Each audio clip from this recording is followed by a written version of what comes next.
boa tarde. O Para Todos de hoje começa com a frase Teco Porã, que em Guarani significa boa maneira de ser e viver. Certo, Gustavo? É isso mesmo, Ana. Boa tarde a todos. Bom, e esse também é o nome de um grupo de músicos de rua que você vai conhecer hoje aqui no estúdio do Para Todos. Além disso, você vai acompanhar um dos mais importantes festivais de teatro do país e uma exposição pra lá de especial que acontece aqui em São Paulo. E muito mais. Vamos aos destaques do programa de hoje.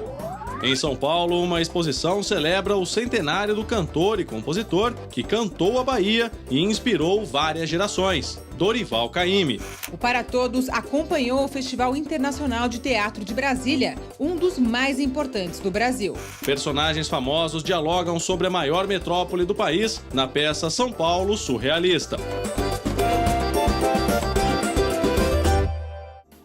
O Para Todos começa hoje em companhia de um dos maiores artistas brasileiros. Dorival Caymmi cantou a Bahia e influenciou várias gerações de músicos do país. Ana, e em São Paulo, uma exposição celebra o centenário de Caymmi. O músico e compositor nasceu na Bahia em 1914 e faleceu há 6 anos no Rio de Janeiro. A mostra fica em cartaz no Centro Cultural dos Correios até o dia 18 de setembro.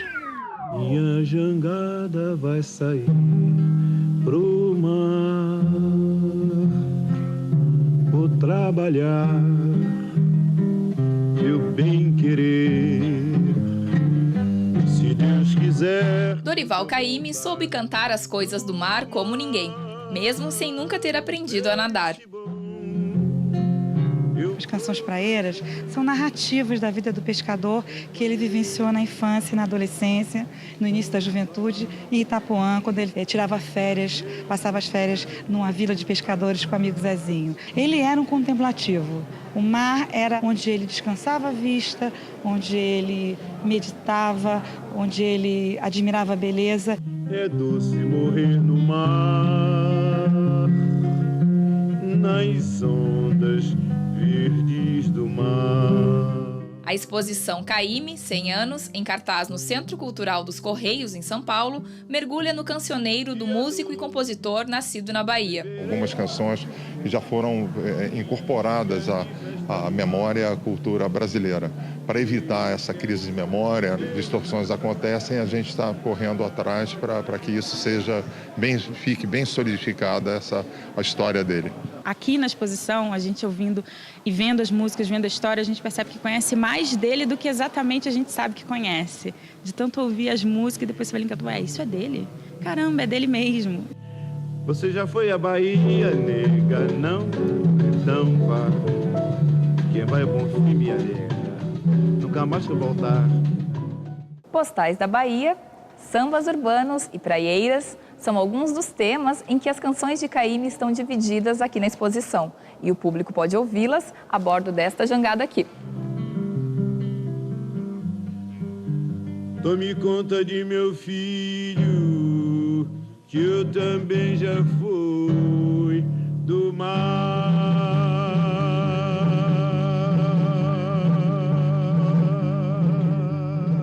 Eu gosto da coisa da jangada, né?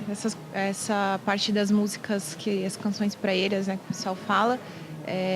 Eu gosto muito porque eu venho de uma região praeira, né? E aí rola uma identificação. Ele pegava esses refrões do folclore e emoldurava com uma canção. É uma forma de você conservar o folclore brasileiro. O que o Mário de Andrade e o Villa-Lobos tinham como projeto educativo para o Brasil, de uma música própria na área de concerto, houve um pessoal numa outra raia da música popular já fazendo.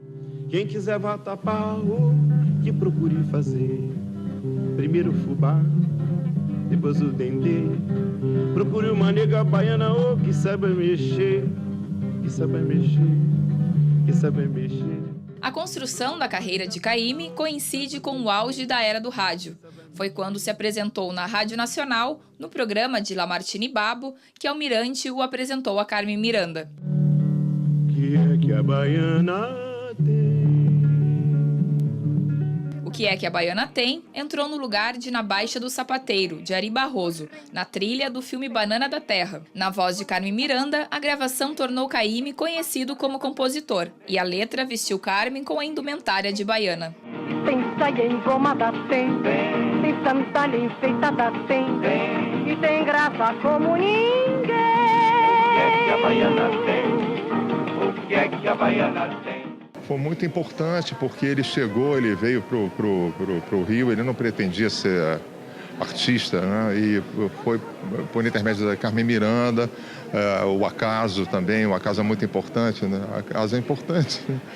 E que o levou a esse estrelato, essas coisas maravilhosas. O samba da minha terra deixa a gente mole, quando se canta todo mundo mole, quando se canta todo mundo mole.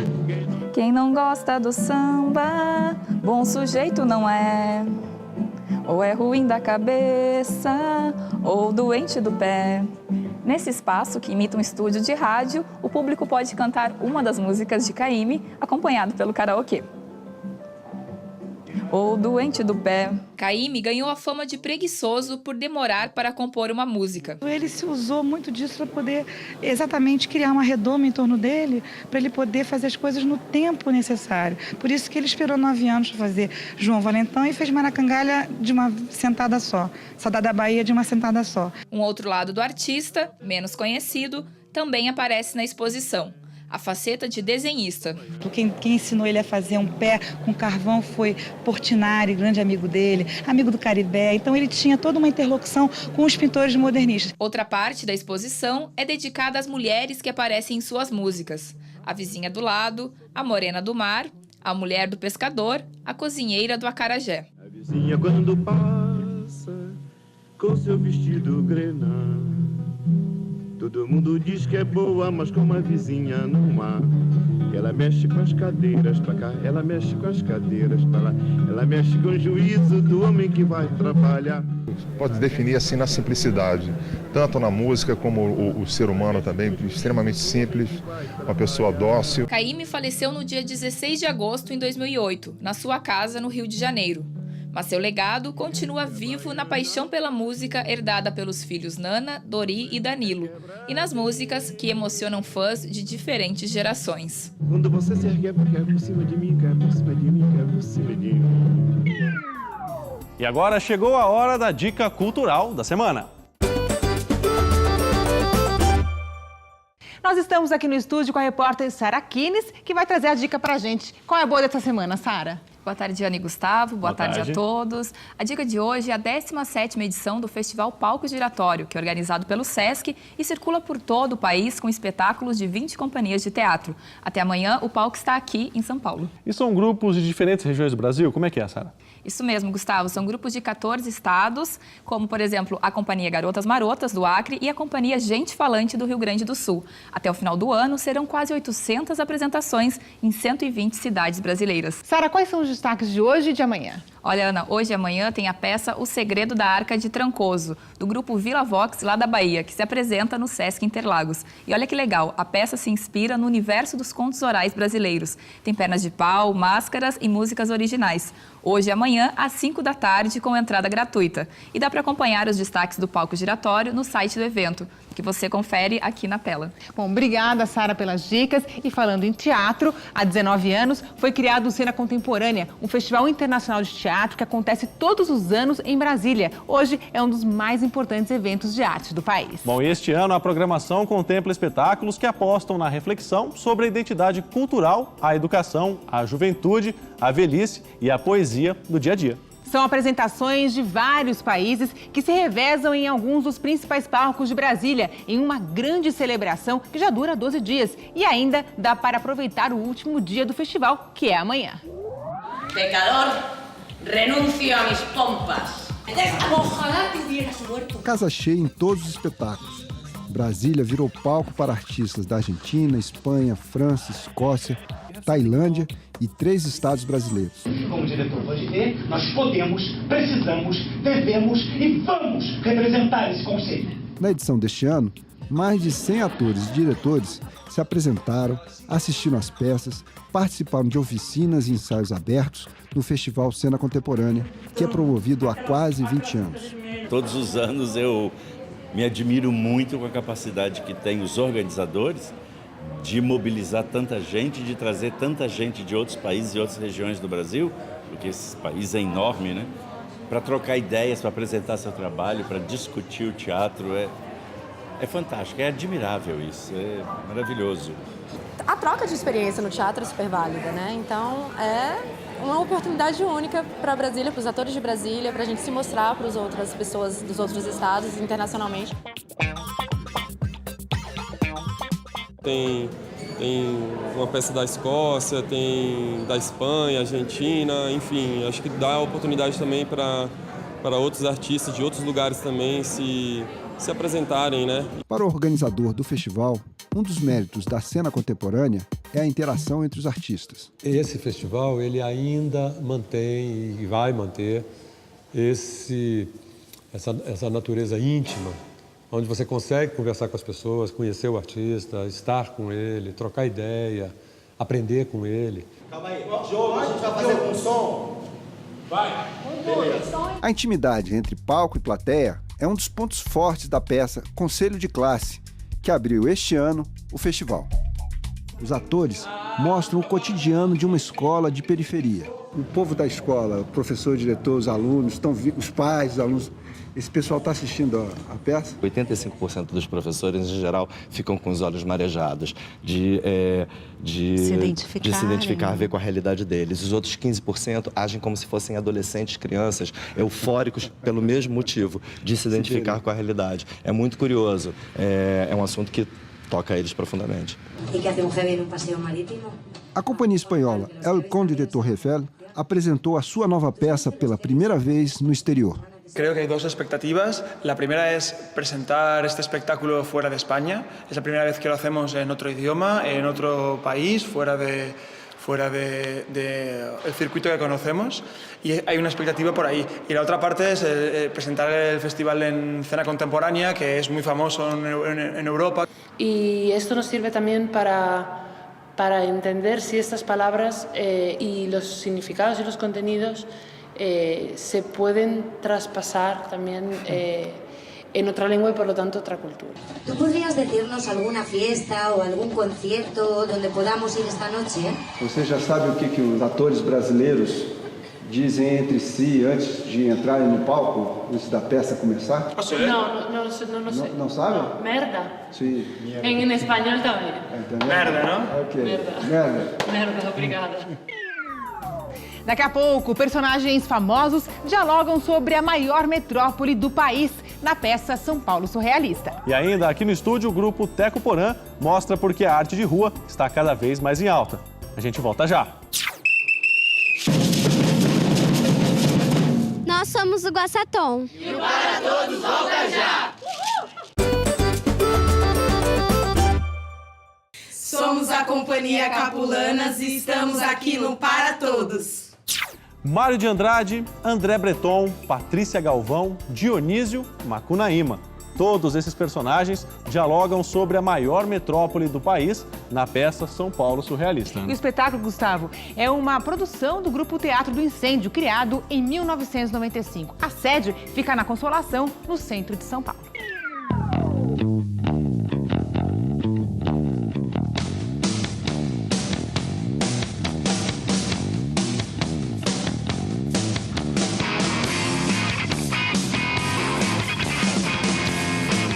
São Paulo Surrealista é uma maneira de se olhar a capital, de se olhar a metrópole,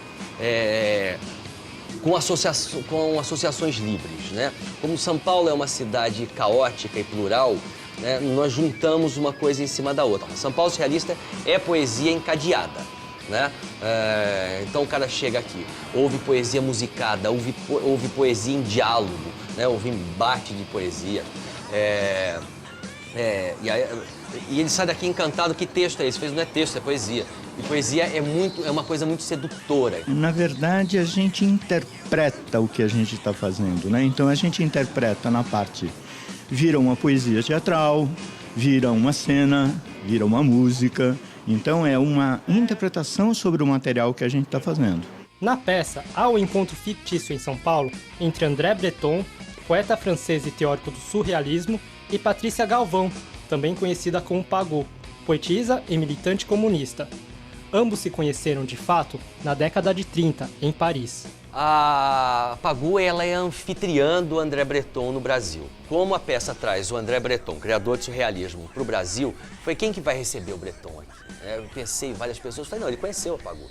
Né? Inclusive, ele ficou encantadíssimo com a poesia da Pagu, ficou encantadíssimo com a figura da Pagu. Né? E ficou encantadíssimo com a figura da Pagu bêbada, porque as pessoas acham que a Pagu bebia pra caramba. Né? A Pagu era doida de pedra. E aí ela se estabeleceu de uma forma que virou um fio condutor da segunda metade do espetáculo. Né? A Pagu conduzindo o André Breton pelos 9 círculos do inferno de Dante Alighieri, retratados na capital paulista. Você quer que eu sei? Mato, desacato! Entenda-nos e que os católicos nos... O espaço na Rua da Consolação, em que o Teatro do Incêndio se apresenta desde o começo desse ano, teve alguns contratempos. Nosso plano é inaugurar logo no começo do ano, já colocar espetáculo em cartaz, a gente precisa trabalhar. Mas aí ninguém nos avisou que o teto de gesso ia desabar, né? Que o teto do camarim ia verter uma cachoeira, né? Água vertendo. Eu falei, meu Deus, ninguém me contou que Mãe Oxum morava lá no fundo, né? Não, e já estava com tudo aqui, nem foi antes né? Antes não aconteceu nada. Antes não aconteceu nada. Tava tudo bem, aparentemente, né? Tinha reforma para fazer, mas aí depois que a gente trouxe, tava todo figurino, tava tudo aqui, de repente chega aqui e tá tudo molhado. A reconstrução do espaço envolveu um projeto de financiamento coletivo no Catarse. E da mesma forma como escreve em seus textos, foi também um trabalho de reconstrução coletiva. E isso é muito legal, porque assim, ao mesmo tempo que foi terrível, assim, foram dias terríveis que a gente passou aqui para construir tudo isso. Mas aí depois quando a gente vê tudo pronto, e aí pensa isso, nossa, tem a mão de todo mundo, sabe? Esse chão foi colocado por mim, foi colocado por todos os atores, tudo que tem aqui, todo mundo fez. Logo na entrada, o público se depara com a seguinte frase: liberdade é o que permite o nosso encontro. Então, Marcelo, que tipo de liberdade o público vai encontrar nesse espaço? Em primeiro lugar, a própria liberdade de ocupação física desse espaço, enquanto ser humano. Esse teatro foi construído inicialmente numa arena total, praticamente sem segunda fileira, né? Onde todos estamos expostos, nós atores e espectadores expostos a esse contato afetuoso. Isso aqui também não é uma instituição burocrática. Só que acaba o espetáculo, ninguém é mandado embora daqui. As pessoas ficam com os atores, as pessoas ficam conversando, né? Então a própria liberdade da pessoa se colocar aqui, se sentir também de uma certa forma à vontade dentro desse lugar, participativamente dentro do espetáculo, conforme o seu desejo, que aqui também ninguém é obrigado a participar. Eu acho que quando você está no teatro, você está aberto a qualquer possibilidade, desde participar de algo que lhe é proposto ou até interagir de qualquer forma que seja. Então eu acho que por isso que eu participei, porque quando você se abre, né, você se entrega para o que está acontecendo, para o processo deles.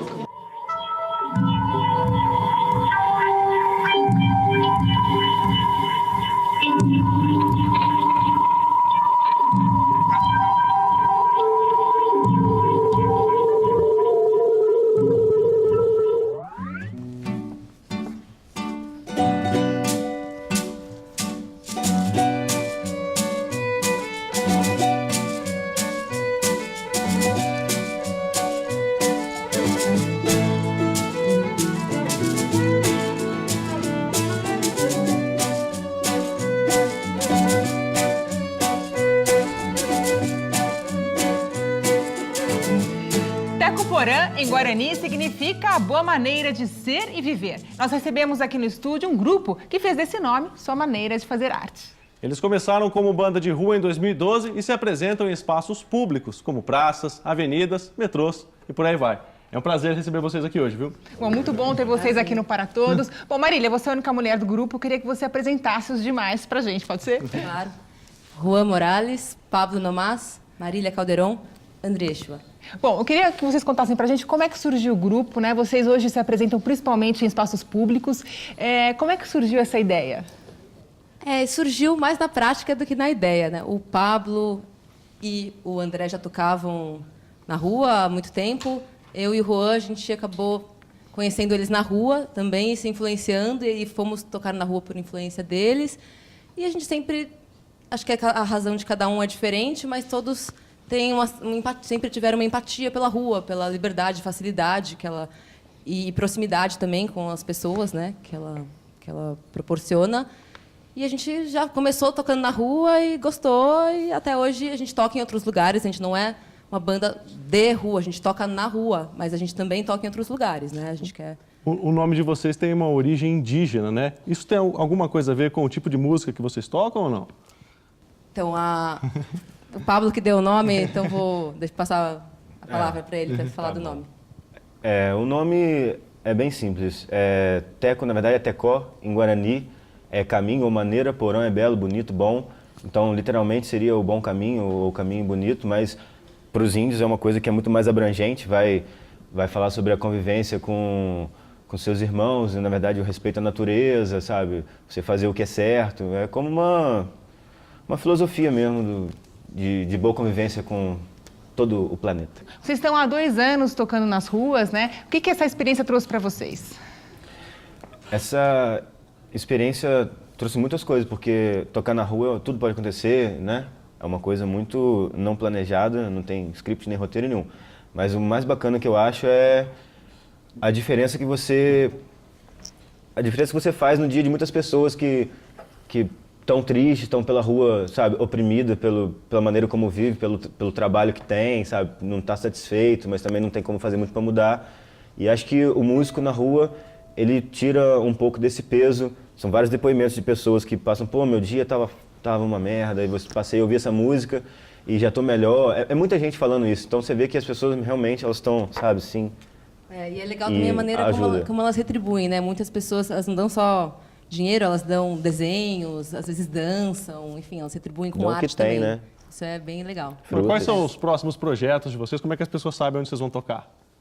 Bom, quando a gente toca na rua, a gente não divulga, a gente gosta de ter o público espontâneo ali mesmo, a não ser quando a gente faz festivais, porque agora a gente faz parte de um movimento, é legal falar também, o Caravana, né? Caravana de bandas de rua. E aí a gente começou a organizar festivais e em espaços públicos. A gente fez o primeiro na Praça Roosevelt, então a gente divulgou, foi bem legal. E a gente pretende fazer outros, mas de maneira geral, quando a gente vai só nós tocar na rua, a gente não divulga, a gente divulga mais quando são em outros espaços. Por exemplo, agora o próximo vai ser no Centro Cultural Vergueiro, dia 18, às 7h, a gente vai tocar lá. Aí a gente divulga rede social. Bom, então quem quiser ver vocês, é só ir até o Espaço Vergueiro agora, dia 18. Isso. Bom, Marília, qual a música que vocês vão tocar para nós agora? Folhas Caídas. Bom, Para Todos termina por aqui. Na semana que vem tem mais. Obrigado pela companhia, bom fim de semana e até o próximo sábado. Tchau.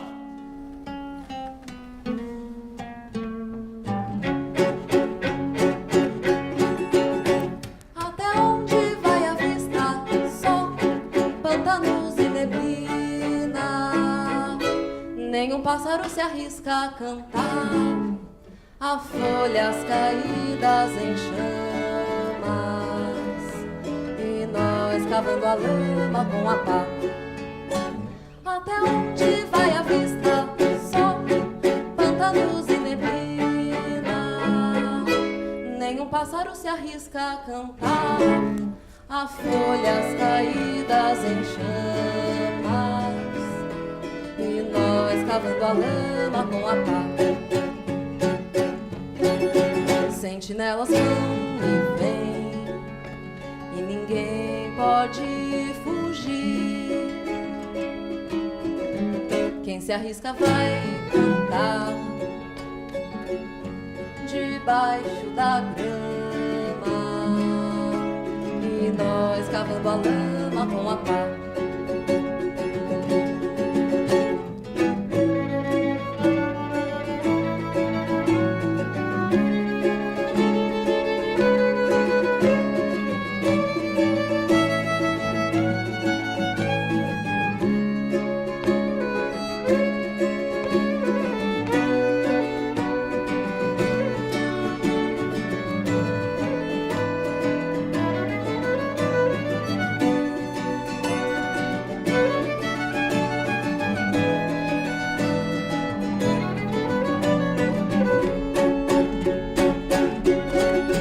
Sentinelas vão e vêm, e ninguém pode fugir. Quem se arrisca vai cantar debaixo da grama, e nós cavando a lama com a pá. Até onde vai a vista? Só pântanos e neblina. Nenhum pássaro se arrisca a cantar. Há folhas caídas em chamas, e nós cavando a lama com a pá. Até onde vai a vista? Só pântanos e neblina. Nenhum pássaro se arrisca a cantar. Há folhas caídas em chamas, e nós cavando a lama com a pá.